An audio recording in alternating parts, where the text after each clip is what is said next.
తాతయ్య, నాకు ఈరోజు జరిగిన ఫ్యాన్సీ డ్రెస్ కాంపిటీషన్స్‌లో నేను ఐపీఎస్ వేషం వేసి ఫస్ట్ ప్రైజ్ తెచ్చుకున్నాను తాతయ్య అంటాడు మనవడు.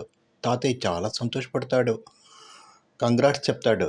ఒరే మనవడా, నువ్వు నిజంగా ఐపీఎస్ ఆఫీసర్ అయ్యావంటే నేను నీకు సెల్యూట్ కొట్టాలని ఆశగా ఉంది నాన్న అంటాడు. అందుకు సమాధానంగా మనవడు అయ్యో అంటూ తల కొట్టుకుంటాడు. తాతయ్యకు ఒకటే ఆశ్చర్యం. ఎందుకు ఇలా చేస్తున్నాడు అని అడుగుతాడు. తాతయ్య, మీరు తినేదంతా జంక్ ఫుడ్డే. నేను ఐపీఎస్ అయ్యే టయానికి మీరు ఆరోగ్యంగా ఉంటారా? అసలు బతికే ఉంటారా? మీరు జంక్ ఫుడ్ మానుకోండి మొదట అంటాడు.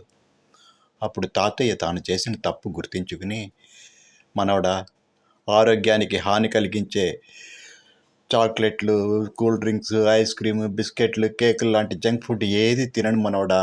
నువ్వు ఐపీఎస్ అయ్యి నేను సెల్యూట్ కొట్టేంత వరకు ఆరోగ్యంగా ఉండడానికి ప్రయత్నిస్తాను అంటాడు తాతయ్య.